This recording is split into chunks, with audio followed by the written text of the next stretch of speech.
भगवान हमेशा अपने भक्तों को कभी भी घमंड में प्रवीण नहीं रहने देते कि अगर किसी के अंदर अभिमान आ जाता है तो भगवान उसको अत्यंत शीघ्र खत्म कर देते हैं, क्योंकि भगवान का जो भक्त होता है उसने बहुत कमाई की होती है कई सालों से।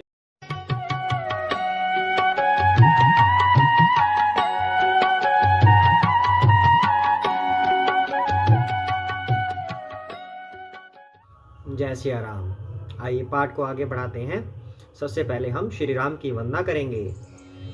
सिया राम जय जय राम, सिया राम जय जय सिया राम, सिया राम जय जय राम, सिया राम जय जय सिया राम, सिया राम जय जय राम, सिया राम जय जय राम, सिया राम जय जय राम, सिया राम जय जय राम, सिया राम जय जय राम, सिया राम जय जय सिया राम।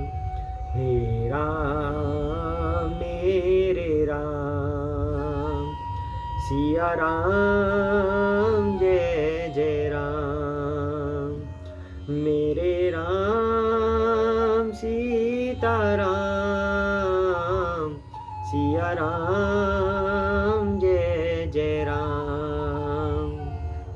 जय सिया राम। जय श्री कृष्ण चैतन्य प्रभु नित्यानंद, श्री अद्वैत गदाधर शिव सादि गौर भक्त वृंदा। हरे कृष्ण कृष्ण कृष्ण हरे हरे, हरे राम राम राम हरे हरे। जय सिया राम। जय भा शत्रुघ्न लक्ष्मण जी की जय हो, हनुमान जी की जय हो, वीर बजरंगी जय हो, जय शिव शंकर भोलेनाथ पार्वती माता की जय हो, वाल्मीकि जी की जय हो, तुलसीदास जी की जय हो, काकभूषुंडी गरुड़ जी की जय हो। जय श्री गणेश। जय सिया राम। तो कहाँ तक हमने कथा कर ली है? शिवजी पार्वती माता को सुना रहे हैं कि जो गरुड़ है उनके मन में आशंका पैदा हो गई थी कि जो श्री राम भगवान है, सबके स्वामी हैं, उनका नागपाश तो मैंने काटा था, तो फिर ये भगवान कैसे हुए? तो उसके निवारण के लिए सबसे पहले नारद जी के पास गए। नारद जी ने बताया कि तुम्हें भ्रम हो गया है और तुम श्री राम की कथा सुनो, तब तुम्हारा ये भ्रम दूर हो जाएगा, लेकिन इसके लिए तुम ब्रह्मा जी के पास जाओ। तो फिर ब्रह्मा जी के पास गए तो ब्रह्मा जी ने बोला कि शिव जी के पास जाओ, यानी कि फिर गरुड़ जी मेरे पास आए। लेकिन मैं उस समय कुबेर के पास जा रहा था, मैं रास्ते में था, इसलिए मैंने गरुड़ जी को बोला कि आप काकभूषुंडी जी से ये कथा सुनिए, वहां से कथा सुनकर आपका भ्रम दूर हो जाएगा। अब आगे करते हैं। जय सिया राम। मिलही न रघुपति बिनु अनुरागा, किए जोग तप ज्ञान विरागा, उत्तर दिशि सुंदर गिरि नीला, तह रह काक भुसुंडी सुशीला। बिना प्रेम केवल योग तप ज्ञान और वैराग्य आदि के करने से श्री रघुनाथ जी नहीं मिलते। अतएव तुम सत्संग के लिए वहां जाओ जहां उत्तर दिशा में एक सुंदर नील पर्वत है, वहां परम सुशील काकभूषुंडी जी रहते हैं। शिव जी कह रहे हैं कि मैं तो अभी रास्ते में चल रहा हूँ, अगर मैं तुम्हें सारी कथा सुना भी दूं तब भी तुम्हारा प्रेम नहीं जागेगा। प्रेम तभी जागेगा जब तुम सत्संग में बैठोगे। काकभूषुंडी जी वहां पर बैठते हैं नील पर्वत पर, और बरगद के नीचे या पीपल के नीचे, और सबको कथाएं सुनाते हैं। तो उसके अंदर अगर आप कथा सुनते हो तो आपके अंदर प्रेम जागृत होगा भगवान के प्रति, और अगर भगवान के प्रति प्रेम जागृत हुआ तो आप सही से उनकी भक्ति कर पाओगे और भवसागर से पार हो जाओगे। तो शिव जी कहते हैं कि तुम अपना प्रेम बढ़ाने के लिए काकभूषुंडी जी से कथा सुन के आओ। तो राम भक्ति पथ परम प्रवीणा, ज्ञानी गुण गृह बहु का लीना, राम कथा सो कही निरंतर, सादर सुनहि विविध विहंगबर। वे राम भक्ति के मार्ग में परम प्रवीण हैं, ज्ञानी हैं, गुणों के धाम हैं और बहुत काल के हैं। वे निरंतर श्री रामचंद्र जी की कथा कहते रहते हैं, जिसे भांति भांति के श्रेष्ठ पक्षी आदर सहित सुनते हैं।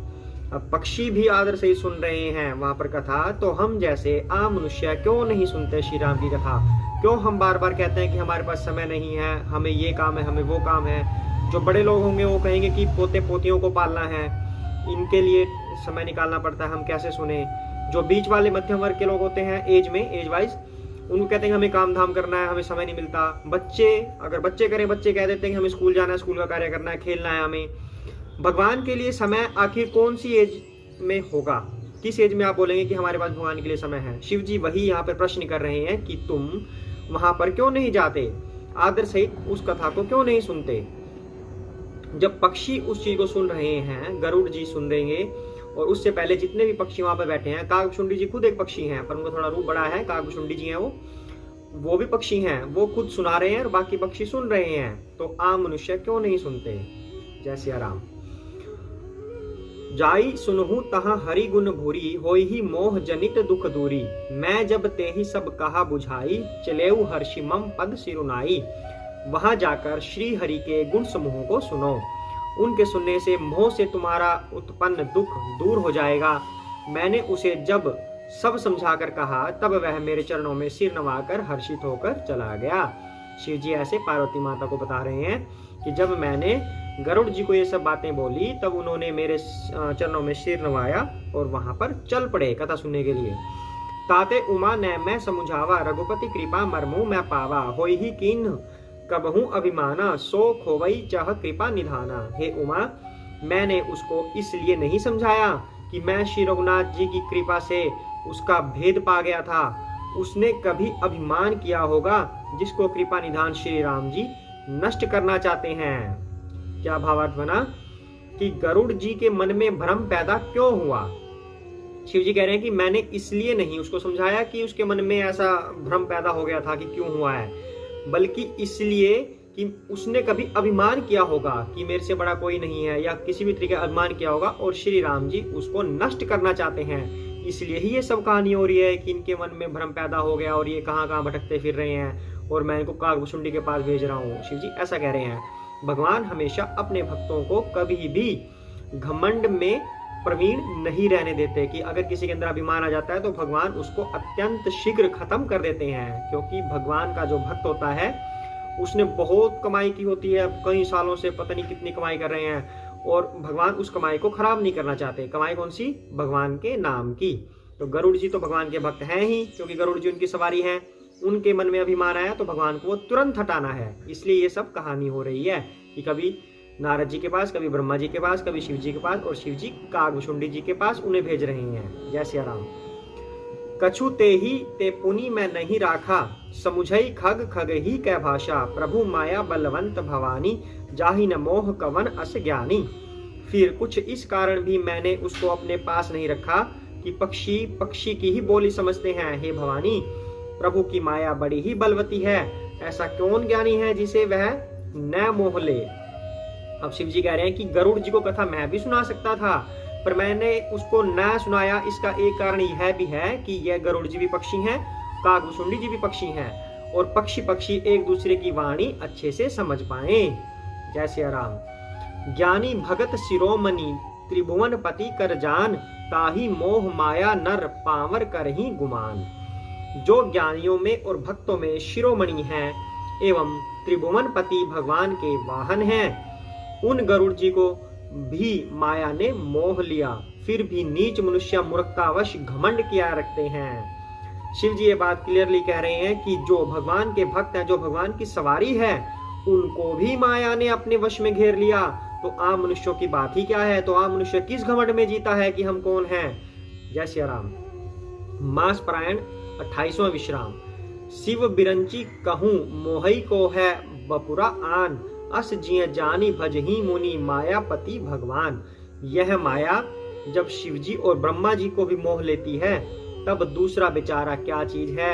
जी में ऐसा जानकर ही मुनि लोग उस माया के स्वामी भगवान का भजन करते हैं। अब शिव जी यहाँ पर यह बात कह रहे हैं कि जब प्रभु की माया मुझे खुद शिव जी को, ब्रह्मा जी को भी हर लेती है, तब आम मनुष्यों की तो बात ही क्या है। तब आम मनुष्य क्यों नहीं भजते भगवान को, क्यों अपना समय वेस्ट कर रहे हैं? जय सिया राम।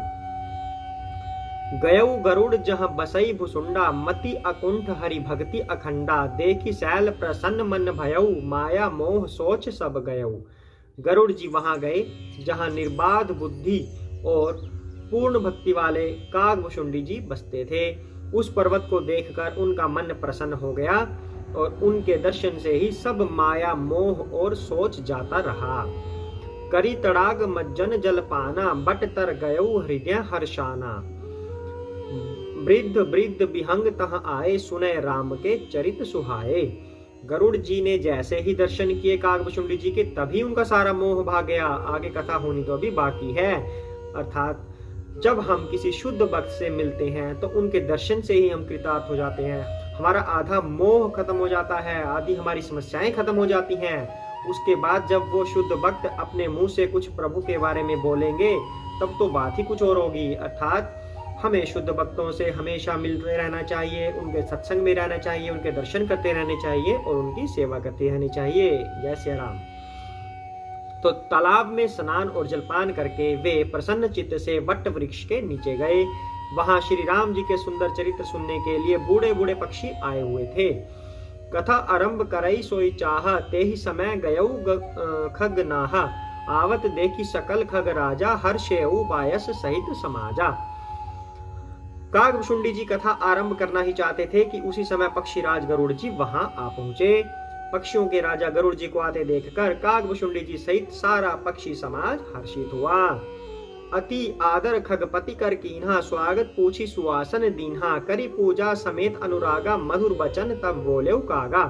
उन्होंने पक्षीराज गरुड़ जी का बहुत ही आदर सत्कार किया और सुशल पूछकर बैठने के लिए सुंदर आसन दिया। फिर प्रेम सहित पूजा करके कागभुशुंडी जी मधुर वचन बोले। नाथ कृतार्थ भयऊ मैं तव दर्शन खगराज, आयसु देहु सो करो अब प्रभु आयहु के ही काज। हे नाथ, कागभुशुंडी जी कह रहे हैं, हे पक्षीराज, आपके दर्शन से मैं कृतार्थ हो गया।